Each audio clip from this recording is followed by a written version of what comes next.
Hi everyone, स्वागत है आप सबको मेरे यूट्यूब चैनल में। आज की वीडियो में हम डिस्कस करने वाले हैं डिलीवरी के बाद आपको किन किन चीज़ों का ध्यान रखना है और क्या क्या चीज़ें आपको फॉलो करना है और क्या क्या चीज़ें आपको नहीं करना है। इस चीज़ के बारे में मैं आप लोगों के साथ आज डिस्कस करने वाली हूँ।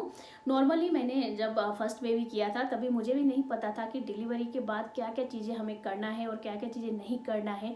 जो डॉक्टर बताते हैं, आपकी घर वाले बताते हैं, ये सारे चीज़ों को समेट के मैं आप लोगों के साथ अपना पर्सनल एक्सपीरियंसेस शेयर करने वाली हूँ और जो डॉक्टर बोलते हैं वो चीज़ भी आप लोगों के साथ शेयर करने वाली हूँ। तो चलिए वीडियो को शुरू करते हैं। सबसे पहले तो आप सब जानते हो डिलीवरी दो तरीके से होता है। एक तो होता है वजाइनल डिलीवरी जो नॉर्मल डिलीवरी बोलते हैं जिसको, और दूसरा होता है सीजेरियन जो पेट काट के निकालते हैं, सी सेक्शन डिलीवरी बोलते हैं इसको।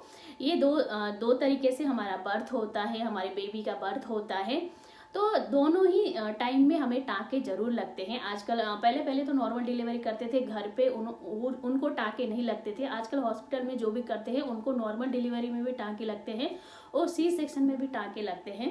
सबसे पहले तो हमें उन टाँकों को ध्यान देना चाहिए। जैसे कि नॉर्मल डिलीवरी करते हो तो आपकी वजाइना में टाँके लगते हैं, 3 से 4 टाँके लगते हैं, और आपकी सीजेरियन करते हैं तो पेट में टाँके लगे होते हैं। तो उन टाँकों को हमें अच्छे से देखभाल करना है। नॉर्मली डॉक्टर एक ट्यूब देते हैं टाँके ठीक करने की, हील करने की ट्यूब देते हैं, उसको टाइम टू टाइम लगाना है। और जो हमें कट लगता है, चाहे वजाइना में हो चाहे पेट में हो, उनको अच्छे से गर्म पानी से आपको एक टावल लेना है, सब साफ टावल लेके उसको गर्म पानी में डुबोना है और उसको अच्छे से निचोड़ के वहाँ पे साफ करना है। आप पेट में अच्छे से साफ करो या फिर वजाइना में आपको साफ करना है और उसको वजाइना को बिल्कुल भी गीला नहीं छोड़ना है। एक बार गर्म पानी से साफ करने के बाद अच्छे से टावल से पोंछ लेना है और जो ट्यूब मिलता है, डॉक्टर जो ट्यूब देते हैं वो ट्यूब को आपको अच्छे से अप्लाई करना है। अप्लाई करते टाइम आपको थोड़ा सा ध्यान देना चाहिए क्योंकि आपको टांग थोड़ा सा ज़्यादा फाड़ के नहीं बैठना है। नॉर्मली उस टाइम पे ज़्यादा ब्लीडिंग हो रही होती है तो आपको ध्यान से वो क्रीम लगाना है। और दूसरी चीज़, एक चीज़ बता दी, जब आपकी ब्लीडिंग होती है, जैसे नॉर्मल डिलीवरी के टाइम पे आपकी ब्लीडिंग होती है, बहुत सारा ब्लीडिंग होती है और बेबी निकलने के बाद भी आपको 4 से 5 दिन तक ब्लीडिंग होती रहती है, उस टाइम पे आपको नॉर्मल वाला जो पैड मिलता है, जब जो हम जैसे कि पीरियड में यूज करते हैं, वो वाला पैड आपको यूज नहीं करना है। एक अलग से पैड आता है जो बहुत मोटा होता है, डाइपर टाइप का होता है, उस टाइप का पैड आपको यूज करना है। अगर आप छोटे पैड यूज करते हो तो बार बार वो चेंज करना पड़ता है और आपको प्रॉब्लम होती है, क्योंकि अगर आप डिलीवरी के बाद वो वाला पैड, नॉर्मल पीरियड वाला पैड यूज करते हो तो बिल्कुल भी ब्लीडिंग नहीं रोकता है, क्योंकि उस टाइम पे बहुत ज़्यादा ब्लीडिंग होता है। इसलिए आपको डिलीवरी करने से पहले उस पैड को खरीद के रखना है। ऑनलाइन में भी आजकल आसानी से मिल जाते हैं या फिर मेडिकल स्टोर में भी आप जाके वो वाला पैड मांगोगे, डिलीवरी के बाद जो पैड यूज करते हैं वो वाला पैड मांगोगे, आपको आसानी से मिल जाएगा। वो वाला पैड आप यूज कीजिए, उससे आपको बहुत ही ज़्यादा आसानी होगी। अगली चीज़ आपको करना है, डिलीवरी के बाद आपकी बॉडी को गर्म रखना है, क्योंकि अगर आपको ठंड लगेगी तो आपको बेबी को डेफिनेटली ठंड लगेगी, क्योंकि आप ब्रेस्ट फीडिंग कराते हो उस टाइम पे। तो आपकी बॉडी को बिल्कुल गर्म रखना है, आपको अपनी सर ढक के रखना है और सर में बहुत सारा तेल डालना है, जैसे मस्टर्ड ऑयल हो गया। आप मस्टर्ड ऑयल ही डालते हैं वैसे गर्म करके, और उसमें अजवाइन थोड़ा सा वो डाल के, और उसमें थोड़ा सा अजवाइन भी डालते हैं। मेरे टाइम पे तो अजवाइन भी डाला था और उसमें थोड़ा सा लहसुन भी डाला था। उसको बिल्कुल काला करके सरसों का तेल को डाल के उसमें अजवाइन और लहसुन को डाल के उसको बिल्कुल काला करके बहुत सारे तेल मेरे बालों में डाला था मेरी मम्मी ने। तो उससे ना गर्मी आती है और आपका सर भी दर्द नहीं होता है। तो ऐसे तेल लगा सकते हो और आप अपने सर को हमेशा ढक के रखना है उस टाइम पे। जैसे आप सबको बोला होगा कि 40 दिन तक सर को ढक के रखना है, क्योंकि उसमें हवा नहीं जानी चाहिए, इसलिए बोल रहे हैं आपकी बॉडी को गर्म रखना चाहिए। और जो गर्म वाली चीज़ होती है, जैसे कि गोंद के लड्डू, तिल के लड्डू, गुड़ से बनी हुई चीज़ें, और रब पी सकती हो। रब तो नॉर्मली हमारे घर पे बनता है, जैसे उसमें बाजरे के आटा से बनता है, वो स्पेशल रेसिपी मैं कभी बताऊंगी। उस टाइम जैसे लिक्विड वाली चीज़ खाना चाहिए आपको, क्योंकि आपकी दूध निकले, क्योंकि आप उस टाइम पे ब्रेस्ट फीडिंग कराते हो। आपके बेबी को कोई भी और बाहर की चीज़ें नहीं खिलाया जाता है, 40 दिन तक बिल्कुल नहीं खिलाया जाता है बाहर की चीज़ें या फिर ऊपर की दूध, ये नहीं पिलाया जाता है। नॉर्मली डॉक्टर बोलते हैं 6 महीने तक आपको बेबी को मतलब ब्रेस्ट फीडिंग पे ही रखना चाहिए, बिल्कुल भी बाहर की चीज़ें नहीं खिलानी चाहिए। डॉक्टर तो पानी तक के लिए मना करते हैं, इसलिए आप जितना लिक्विड अपने अंदर डालोगे तो उतना अच्छा आपका ब्रेस्ट फीडिंग निकलेगा। इसलिए हल्दी वाला दूध पिलाते हैं उस टाइम पे, और जो गर्म चीज़ होते हैं वो सारी चीज़ें खिलाते हैं, और गोंद के लड्डू वगैरह ये सारी चीज़ें खिलाते हैं। ये आपके घर वालों को पता होता है आपसे ज़्यादा। तो ये सारी चीज़ें आपको खाना चाहिए और आपकी बॉडी को हमेशा गर्म रखना चाहिए। और अगली चीज़ है, आपको हमेशा 40 दिन तक आपको अजवाइन वाली पानी पीना है।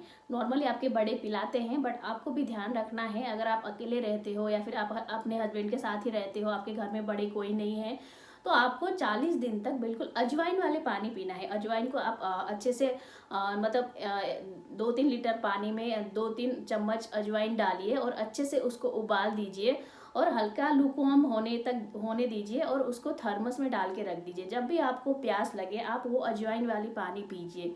इससे 2 चीज़ फ़ायदा होगा। एक तो आपको डिलीवरी में जितने भी फैट बढ़ता है, आपके शरीर फैला फैला सा लगता है, फूलता है, आपके शरीर बहुत फूलता है जब डिलीवरी के टाइम पे, जब बेबी अंदर होता है और आप बाहर निकालती हो तो बहुत ज़्यादा आपकी शरीर फूलता है, उसको सही करने में अजवाइन और पानी हेल्प करता है। और दूसरी चीज़, आपकी फैट को बर्न करता है अजवाइन वाली पानी। और तीसरी चीज़, आपकी ब्रेस्ट फीडिंग बढ़ाता है अजवाइन। आपने सुना होगा अजवाइन, जितने भी अजवाइन और पानी पीते हो तो आपको ब्रेस्ट फिट बढ़ाता है, आपकी बेबी के लिए प्रॉब्लम नहीं होगी बाद में, आपकी बेबी की पेट भी साफ रखता है और आपकी पेट भी साफ रखता है।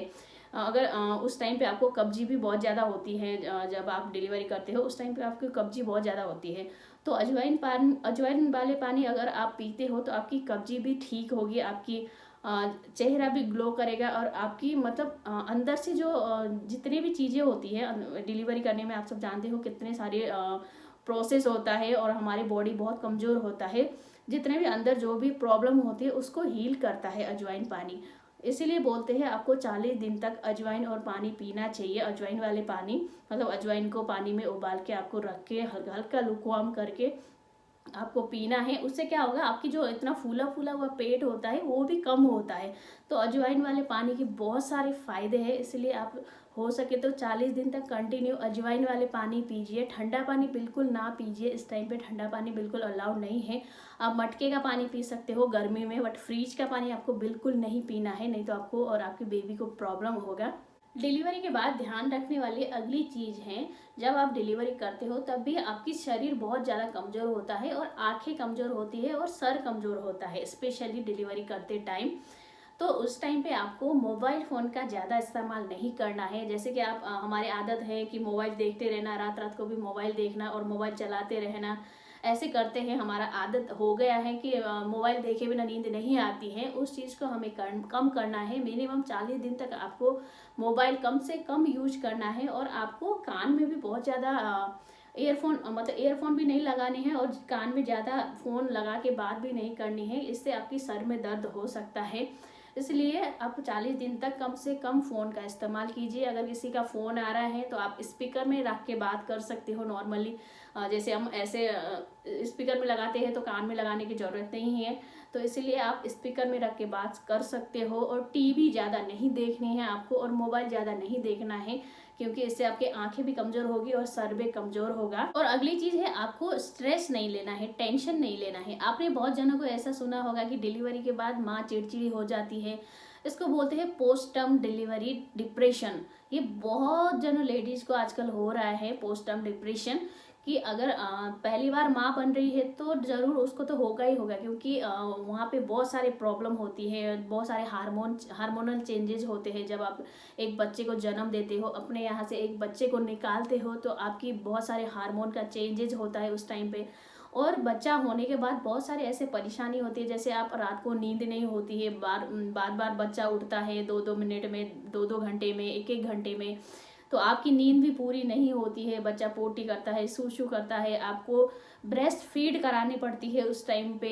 पहले पहले अगर फर्स्ट प्रेगनेंसी है तो आपको ब्रेस्ट में बहुत ज़्यादा दिक्कत हो सकती है। जब बच्चा ब्रेस्ट फीड करता है तो आपकी निप्पल में बहुत ज़्यादा परेशानी हो सकती है, निप्पल में खरोच आ सकता है, वहाँ से ब्लड आ सकता है, ये सारी चीज़ें होता है। तो लेडीज़ अपने आप डिप्रेस हो जाती है।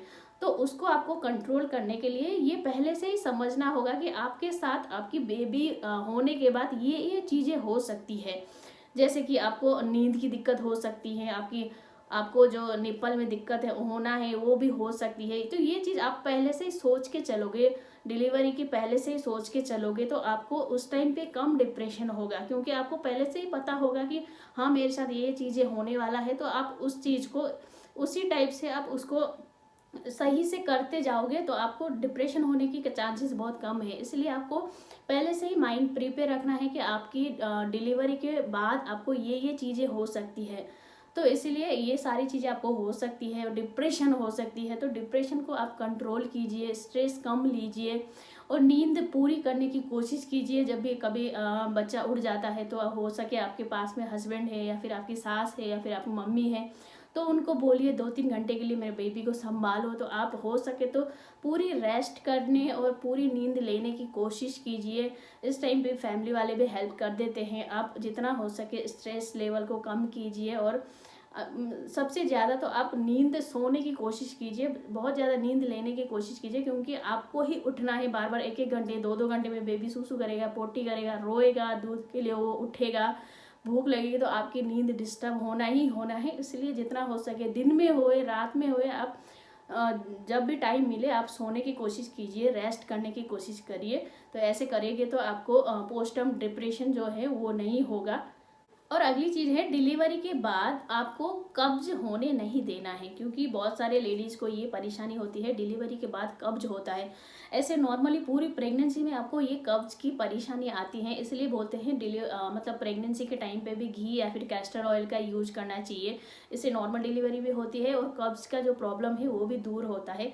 इसलिए आपको डिलीवरी के बाद भी आपको कब्ज को समस्या, अगर आपको पेट में दर्द होता है, पोटी फ्रेश ढंग से नहीं होते हो, तो इसको कब्जी बोलते हैं। कब्ज को पूरा नहीं होने देना है, इसलिए आप घी का इस्तेमाल कर सकते हो। ऐसे नॉर्मली आप डिलीवरी बच्चा को जन्म देते हो, डिलीवरी करते हो, तो घी तो आपको खिलाया जाता है, आप घी खा सकते हो। और आप अजवाइन वाले पानी पी सकते हो। और उस टाइम पे मतलब थोड़ा बहुत इधर उधर चल के जितना हो सके आप पानी पी सकते हो। जैसे लूकवार्म वाटर को आपको पीना है, जैसे गर्म पानी पीते हो या फिर आप सिप सिप करके पानी पीते हो तो भी आपकी पेट साफ हो जाता है। इसलिए बहुत सारे ऐसे चीज़ें कर सकते हो जिससे आपका पेट साफ रहे। अगर आपका पेट साफ नहीं रहेगा, आपको कब्जी होगी, तो आपकी टाँके जो लगे हुए होते हैं वो टाँके खुलने की ज़्यादा चांसेस होते हैं। इसलिए बोलते हैं कि पेट को साफ रखना चाहिए हमेशा। और उस टाइम पे आपको, अगर आपका पेट साफ नहीं रहता है, कब्जे की दिक्कत रहती है, तो आपको पाइल्स की प्रॉब्लम होने की भी बहुत ही ज़्यादा चांसेस होते हैं। इसलिए बोलते हैं आपका पेट हमेशा साफ रहना चाहिए। अगर आप ये चीज़ का ध्यान रखते हो डिलीवरी के बाद भी, तो आपको डिलीवरी के बाद भी कोई परेशानी नहीं होगी। आपकी मदरहुड अच्छे से इंजॉय कर पाओगे आपकी बेबी के साथ। अगर आपको वीडियो पसंद आए तो लाइक, शेयर और कमेंट कीजिए और मेरे चैनल को सब्सक्राइब कर दीजिए। फिर मिलती हूँ अगली वीडियो में, तब तक के लिए बाय बाय।